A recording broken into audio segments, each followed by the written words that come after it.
So My Hero Academia chapter 294 is out, and with it comes another batch of new exciting twists and turns for our beloved young heroes. And this time, these twists and turns come from another unexpected character. But before I begin, I have to warn you that there are major manga spoilers ahead, and if you're not up to date, you should probably click away now. Okay, so in the last chapter we had the fabled return of the hero Lemillion.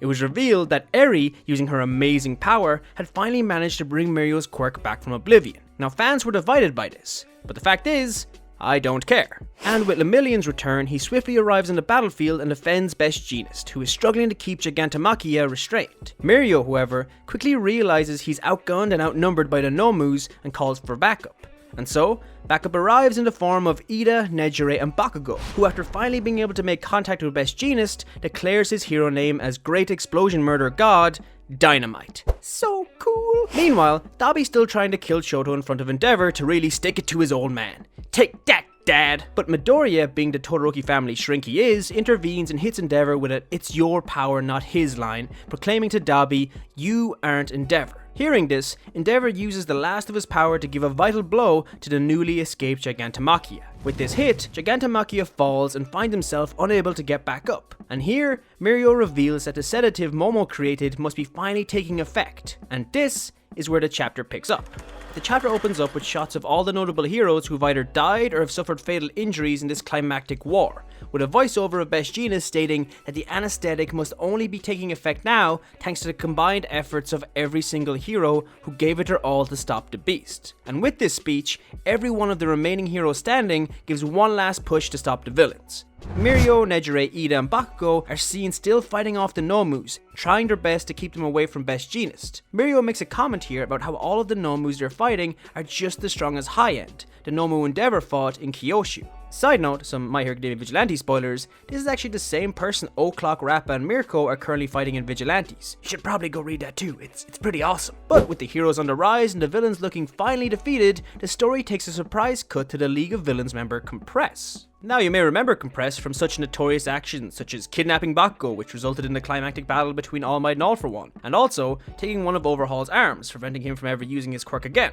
Damn, this guy's actually done a lot. But anyway, this chapter dives into a little more of Compress's mind. He dwells on the fact that Shigaraki brought the League together, how he told each and every one of them to go wild and achieve their dreams. Yet, not a single member of the League has done so. Not Shiggy, not Dobby, not Toga, not Spinner, not Twice, considering you know, and not even himself. But this thought process gets interrupted by Best Jeanist as he attempts to knock out the villains through asphyxiation, which is choking the villains until they fall unconscious. Realizing the dire situation he and the rest of the League is in, Compress tells Spinner that Shigaraki is the key to everything, and to wake him on the count of 5. While saying all of this, Compress reminisces about his time with the League, how it didn't matter who he was or where he came from. The League accepted each and every member for who they were, flaws and all. And with this speech, Compress uses his quirk on the only thing his hand can get in contact with, his own body. By ripping off a chunk of his own body, Compress opens up space in Best Jeanist's restraints, granting him more movement of his arm, and with his arm free, he manages to break out of the restraints entirely. He compresses both Shigaraki and Spinner and rushes away in an attempt to escape from the heroes. However, this grand escapade does come at a massive price. As noted by Best Jeanist, the wound Compress gave himself in order to escape is fatal, and it wouldn't be long before it caught up to him. During all of this, the story quickly cuts back to Dobby and Shoto's fight, where interestingly enough, Dobby refuses to kill Shoto. He states, without Endeavor conscious to see his masterpiece destroyed, killing Shoto is pointless. And as the two siblings blast each other with heat waves, Dobby overpowers Shoto and gets called away by the now fatally injured Compress. It's interesting to note Dobby's refusal to kill Shoto without Endeavor as a witness. It shows that his hatred for Shoto is entirely based on his hatred for Endeavor. And this dives further into the psyche of Shoto being judged not for who he is or what he does, but because of what he was born into.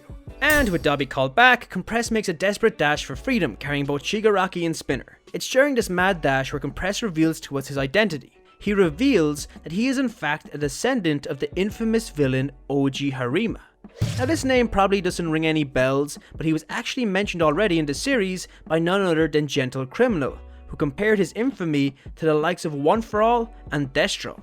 Now, nothing is known about OG other than the fact that he's an infamous villain, but Compress reveals that OG was around during the dawn of the Hero Society. He states that OG acted almost like Robin Hood, stealing from wealthy heroes and redistributing their wealth back to the public.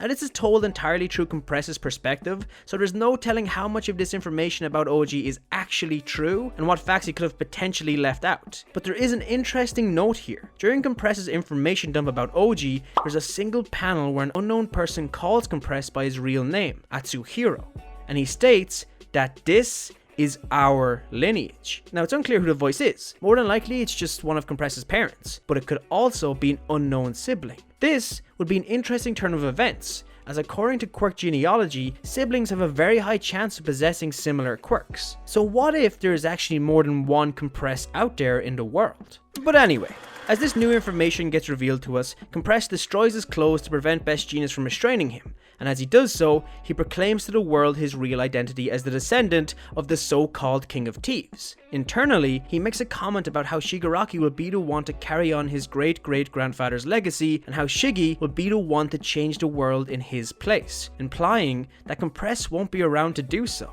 He also mentions how acting as a background character was all a part of his grand plan, but he doesn't reveal why he hid his identity, saying a magician never reveals his secrets. And finally, the chapter concludes with Compress releasing Shiggy and Spinner from his quirk as he takes a bow towards an incoming Miriam Best Jeanist, and the final shot reveals Compress's full face for the first time, and ah shit, he's hot! And thus, another chapter comes to an end. I know I said it last time that I felt like this arc is coming to an end, but now I am more than sure that it's in its last stages. I mean, the villains are literally in the process of making their big getaway.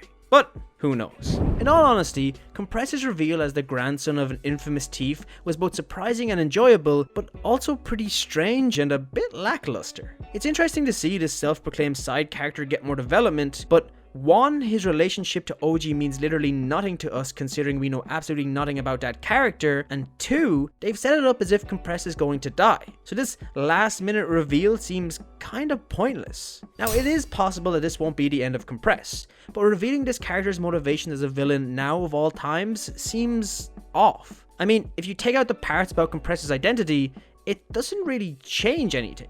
I don't know if it's just with Dobby's big reveal, Best Jeanist and Mario's return, and Baku's hero name, but this revelation feels like it was just thrown on at the end. But you never know. This could be a big deal further down the line, and boy will I look stupid now. But let me know what you think. Did you enjoy this chapter? Do you think this is the end for Compress? Or is it just his beginning?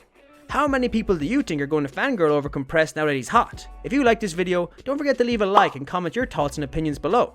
For more My Hero content, subscribe to the Lunchtime crew. I have seen your comments, and I am currently working on more non-chapter review videos for all of you lovely people. Thank you so much for watching, and I'll see you in the next video. Plus Ultra!